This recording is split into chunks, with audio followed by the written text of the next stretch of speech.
Task force के सलाह से कि जो वैक्सीन के दरमियान ये पहले बताया था कि पहले डोज के बाद 4 या 6 सप्ताह में ही वैक्सीन लेना चाहिए, दूसरा डोज। लेकिन अब वैज्ञानिकों ने पाया है कि कोविशील्ड का डोज 4 से 8 सप्ताह के दरमियान लेना ठीक है, यानी 8 सप्ताह तक उसका अंतर बढ़ा सकते, उसका लाभ ही है।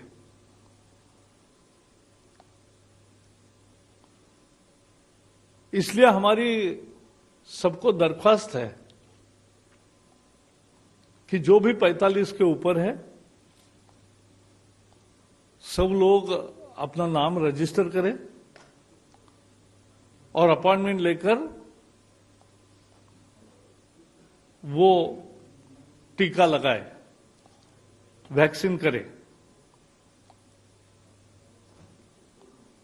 और एक और बात कहना चाहता हूं कि वैक्सीन पर्याप्त मात्रा में उपलब्ध है,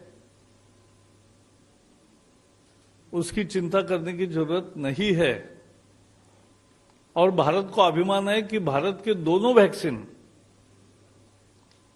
बहुत अच्छे सफल है। खुद प्रधानमंत्री ने कोवैक्सीन लेकर एक तरह से उस मुहिम का शुभारंभ किया था, और इसलिए कोई भी वैक्सीन ले, डॉक्टर के सलाह से दूसरा डोज ले और अपना नाम रजिस्टर करके पहले वैक्सीन ले ले। और 45 से ऊपर कोई भी हो, उसको अब ये वैक्सीन मिलेगा। So today cabinet discussed one important issue of more vaccinations, as we have already achieved speedy and good vaccination campaign. Till today we have provided vaccinations to the tune of 4 crore 85 lakh. Vaccines have been administered. In last 24 hours, more than 32 lakh vaccines were administered. As you know, all the health and frontline workers and people above 60 were allowed to, in batches, in phases, to take vaccines, and even it was allowed that anybody above 45 age with comorbidities will also get vaccine. But now today, after discussion and the advice from the task force and scientists,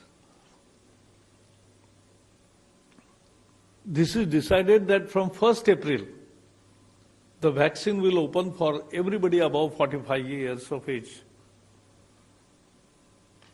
So we request that all eligible people should immediately register from 1st April and get vaccinated, because that is basically the shield against the disease. In a second decision also, the advice given by the scientists and world scientist bodies also, that the second dose can be administered between 4th and 8th week, particularly for Covishield. And let me tell you, so our appeal is that all above 45 should take vaccine as early as possible.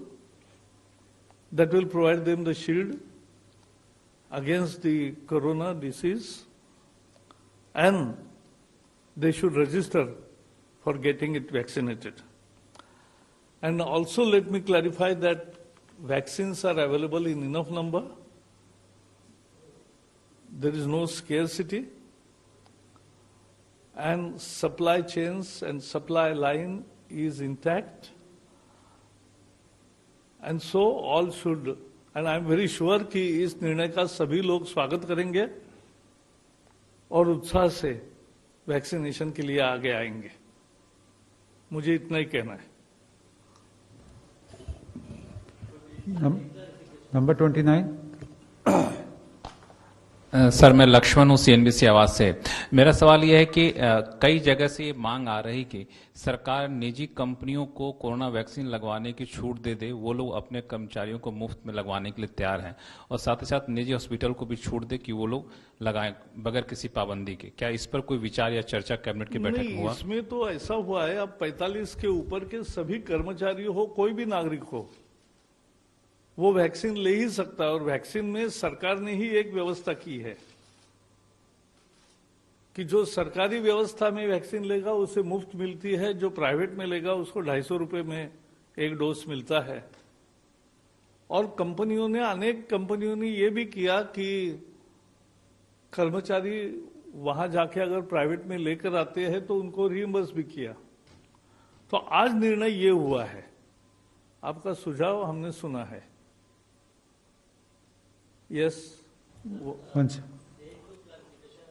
आपने जो 4 से 8 हफ्ते में जो दूसरी dose की बात की, वो केवल कोविशील्ड के लिए है या कोवैक्स? हाँ, यानी ये अपने डॉक्टर बताएंगे किसको कब लेना है, 4 सप्ताह या 5 सप्ताह या 6 सप्ताह या 7 सप्ताह, ये अपने अपने डॉक्टर बताएंगे। अच्छा, दूसरा एक सवाल ये है कि सर, पंजाब में कई केसेस आ रहे हैं और उसमें एक खबर आई है कि 80% के आसपास केसेस वो यूके वेरिएंट है सर। तो ये क्या चिंता?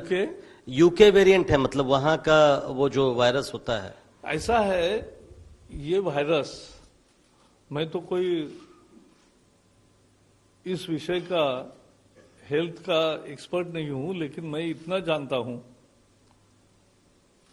कि ये अनेक वेरिएंट में नए नए रूप से उभर के आता है, और इसी के लिए वैक्सीन कैंपेन बहुत महत्वपूर्ण है। सब लोग जो एलिजिबल है वो सब वैक्सीन कर ले, क्योंकि यही एकमात्र कवच है अपना, सुरक्षा कवच। मास्क तो और भी 1.5 साल लगाना ही पड़ेगा, दूरी बनाए रखनी ही पड़ेगी, लेकिन और हाथ धोने ही पड़ेंगे बार बार। लेकिन एक करने की जरूरत है कि वैक्सीन लेने से अपने को एक बहुत इंपॉर्टेंट सुरक्षा कवच मिलता है, और यही उसका अर्थ है। 31। मैं आमिर हूं, न्यूज नेशन से।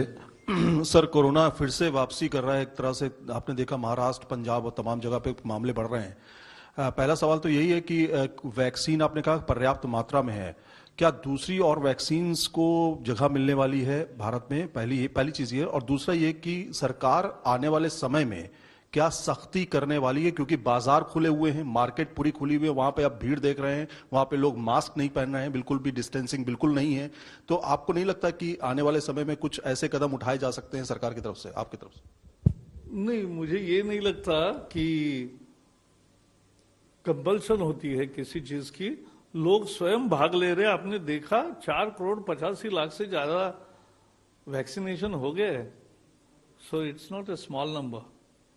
तो ये बहुत तेजी से और बढ़ेगा, और कल 32 लाख हुए हैं, तो अब तो और भी तेजी से बढ़ेगा। तो ये मुझे विश्वास है। और जहां तक दूसरे वैक्सीन का मुद्दा है, स्वास्थ्य मंत्री ने पहले ही बताया है, हर्षवर्धन जी ने, कि और भी विभिन्न ट्रायल स्टेज में वैक्सीन्स तैयार हो रहे हैं। उनकी उम्मीद है कि जल्दी ऐसे नए वैक्सीन्स भी मिलेंगे। चलो, बहुत बहुत धन्यवाद, थैंक यू। हाँ, बताओ ना, फिर से दूसरा सवाल मैं ले लेता हूँ। लॉकडाउन किया जा रहा है, क्या केंद्र सरकार के स्तर से किसी भी तरह के कोई इंस्ट्रक्शन लॉकडाउन की तरफ, पूरे लॉकडाउन नहीं, पार्शियल लॉकडाउन की तरफ कोई इंस्ट्रक्शन? केंद्र सरकार जिन राज्यों में विशेष ज्यादा केसेस आ रहे हैं उनसे लगातार संपर्क में है, और उपाय पिछले साल सबने देखा है, तो इफेक्टिव मैनेजमेंट होगा और ये नहीं बढ़ेगा, ऐसे हमारी उम्मीद है। 45 साल से कम उम्र के लोगों के लिए वैक्सीन देने पर कोई विचार कर रहे हैं? अरे अभी तो पहले एक देखो, वहां एक सुचारू रूप से सब लोगों का वैक्सीनेशन हो जाए, इसलिए 45 का अभी किया है। वक्त तो बाद में भी आता ही है। सर, प्रकाश सर, आप महाराष्ट्र से ही आते हैं। अगर आप महाराष्ट्र की राजनीति के बारे में बात करें, वहां पे नहीं कर रहा हूं। महाराष्ट्र की राजनीति की बात मैं यहां इस पत्रकार वार्ता में नहीं करूंगा, क्योंकि उसकी कैबिनेट में कोई चर्चा नहीं हुई।